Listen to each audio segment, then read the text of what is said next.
Hello friends, ओम श्री गणेशाय नमः। जय श्री कृष्णा। आप सभी का स्वागत है आपके अपने यूट्यूब चैनल पर। फ्रेंड्स, आज हम आपको इस वीडियो में बताने जा रहे हैं वैशाख मास महात्म के 10वें अध्याय के बारे में और स्कंद पुराण के अनुसार वैशाख मास महात्म के तीसरे अध्याय के बारे में। फ्रेंड्स, वीडियो शुरू करने से पहले आपसे रिक्वेस्ट है, अगर आप हमारे चैनल पर नए हैं और आपने अभी तक चैनल को सब्सक्राइब नहीं किया है तो प्लीज सब्सक्राइब कीजिएगा चैनल को, साथ ही प्रेस कीजिएगा बेल आइकन को, जिससे नए वीडियो से रिलेटेड नोटिफिकेशन आपको तुरंत प्राप्त हो सके। और वीडियो पसंद आने पर वीडियो को लाइक और शेयर जरूर कीजिएगा ताकि सभी भक्तों को इस वीडियो का लाभ प्राप्त हो सके। और कमेंट बॉक्स में जय श्री कृष्णा जरूर लिखिएगा। वैशाख मास महात्म सब प्रकार के विघ्नों का नाश करने वाले तथा सारी सृष्टि का पालन करने वाले श्री गणेश जी तथा ज्ञान की दाता श्री सरस्वती जी तथा सब पुराणों के कर्ता श्री व्यास जी तथा श्री गुरुदेव जी के चरण कमलों में नमस्कार करके भगवान की श्रद्धा और भक्ति रस में डूबे हुए वैशाख मास महात्म की कथा आरंभ करती हूँ।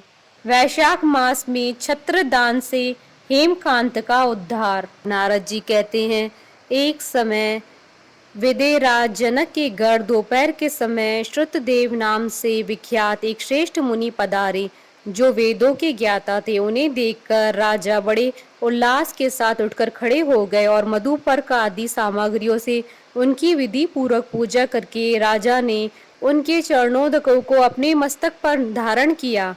इस प्रकार स्वागत सत्कार के पश्चात जब वे आसन पर विराजमान हुए तब विदेराज के प्रश्न के अनुसार वैशाख मास के महात्म का वर्णन करते हुए इस प्रकार बोले। श्रुतदेव ने कहा, हे राजन, जो लोग वैशाख मास में धूप से संतप्त होने वाले महात्मा पुरुष के ऊपर छाता लगाते हैं, उन्हें अनंत पुण्य की प्राप्ति होती है। इस विषय में एक प्राचीन इतिहास का उदाहरण दिया करते हैं। पहले वंग देश में हेमकांत नाम से विख्यात एक राजा हो गए हैं। वे कुशकेतु के पुत्र परम बुद्धिमान और शस्त्रधारियों में श्रेष्ठ थे। एक दिन वे शिकार खेलने में आसक्त होकर एक गहन वन में जा घुसे। वहां अनेक प्रकार के मृग और वरा आदि जंतुओं को मारकर जब वे बहुत थक गए तब दोपहर के समय मुनियों के आश्रम पर आए। उस समय आश्रम पर उत्तम व्रत का पालन करने वाले शतृचि नाम वाले ऋषि समाधि लगाए हुए बैठे थे, जिन्हें बाहर के कार्यों का कुछ भी भान नहीं होता था। उन्हें निश्चल बैठे देख राजा को बड़ा क्रोध हुआ और उन्होंने उन महात्माओं को मार डालने का निश्चय किया। तब उन ऋषियों के 10,000 शिष्यों ने राजा को मना करते हुए कहा, ओ खोटी बुद्धि वाले नरेश, हमारे गुरु लोग इस समय समाधि में स्थित है। बाहर क्या हो रहा हो इसको ये नहीं जानते हैं, इसलिए इन पर तुम्हें क्रोध नहीं करना चाहिए। तब राजा ने क्रोध से विहल होकर शिष्यों से कहा, द्विज कुमारों, मैं मार्ग से थका मांदा आया हूँ, अतः तुम ही लोग मेरा आतिथ्य करो।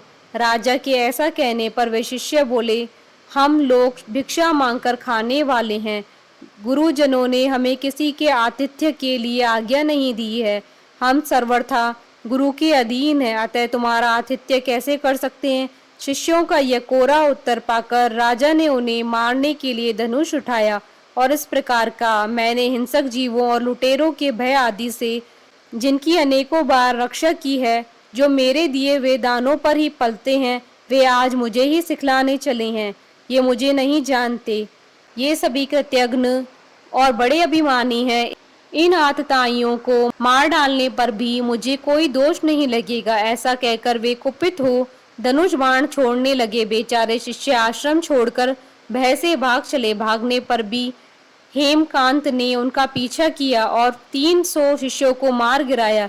शिष्यों के भाग जाने पर आश्रम पर जो कुछ भी सामग्री थी उसे राजा के पापात्मा सैनिकों ने लूट लिया। राजा के अनुमोदन से ही उन्होंने वहां इच्छा अनुसार भोजन किया। तत्पश्चात दिन बीतते बीतते राजा सेना के साथ अपनी पुरी में आ गया और राजा कुशकेतु ने जब अपने पुत्र का यह अन्यायपूर्ण कार्य सुना तब उसे राज्य करने की अयोग्य जानकर उसकी निंदा करते हुए उसे देश निकाला दे दिया।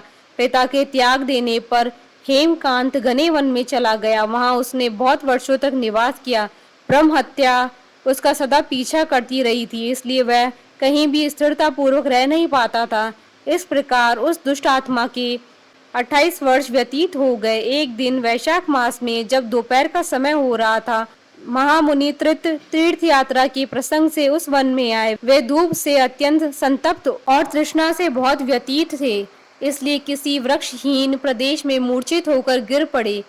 देवयोग से हेमकांत उधर आ निकला। उसने मुनि को प्यास से पीड़ित, मूर्छित और थका मांदा देख उन पर बड़ी दया की।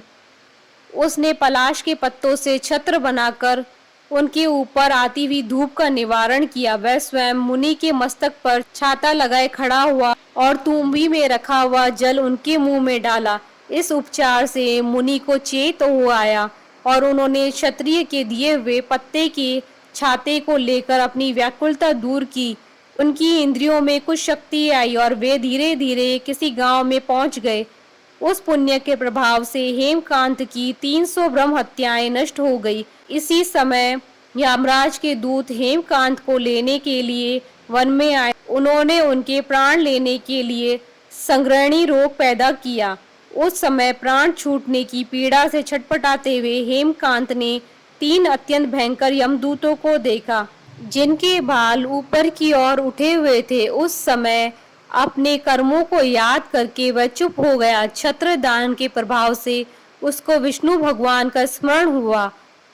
उसके स्मरण करने पर भगवान महाविष्णु ने विश्वक्सेन से कहा, तुम शीघ्र जाओ, यमदूतों को रोको, हेमकांत की रक्षा करो।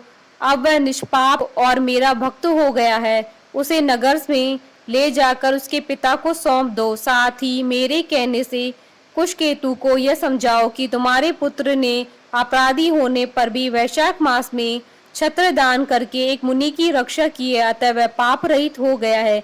इस पुण्य के प्रभाव से वह मन और इंद्रियों को अपने वश में रखने वाला, दीर्घायु, शूरता और उदारता आदि गुणों से युक्त तथा तुम्हारे समान गुणवान हो गया है। इसलिए अपने इस महाबली पुत्र को तुम राज्य का भार संभालने के लिए नियुक्त करो। भगवान विष्णु ने तुम्हें ऐसी ही आज्ञा दी है। इस प्रकार राजा को आदेश देकर हेमकांत को उनके अधीन करके यहाँ लौट आओ। भगवान विष्णु का यह आदेश पाकर महाबली विश्वक्सेन ने हेमकांत के पास आकर यमदूतों को रोका और अपने कल्याण में हाथ से उसके सब अंगों में स्पर्श किया। भगवत के स्पर्श से हेमकांत की सारी व्याधि क्षण भर में दूर हो गई।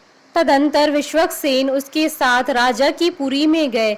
उन्हें देखकर महाराज कुशकेतु ने आश्चर्ययुक्त हो भक्ति पूर्वक मस्तक झुकाकर पृथ्वी पर साष्टांग प्रणाम किया और भगवान के पार्षद का अपने घर में प्रवेश करवाया। वहां नाना प्रकार के स्तोत्रों से इनकी स्तुति तथा वैभवों से पूजन किया। तत्पश्चात महाबली विश्वक्सेन ने अत्यंत प्रसन्न होकर राजा को हेमकांत के विषय में भगवान विष्णु ने जो संदेश दिया था वह सब कह सुनाया। उसे सुनकर कुशकेतु ने पुत्र को राज्य पर बिठा दिया और स्वयं विश्वक्सेन की आज्ञा लेकर उन्होंने पत्नी सहित वन को प्रस्थान किया। तदंतर महामना विश्वक्सेन हेमकांत से पूछकर और उनकी प्रशंसा करके श्वेत द्वीप में भगवान विष्णु के समीप चले गए। तब से राजा हेमकांत वैशाख मास में बताए हुए भगवान की प्रसन्नता को बढ़ाने वाले शुभ धर्मों का प्रतिवर्ष पालन करने लगे। वे ब्राह्मण भक्त, धर्मनिष्ठ, शांत, जितेंद्रिय, सब प्राणियों के प्रति दयालु और संपूर्ण यज्ञों की दीक्षा में स्थित रहकर सब प्रकार की संपदाओं से संपन्न हो गए।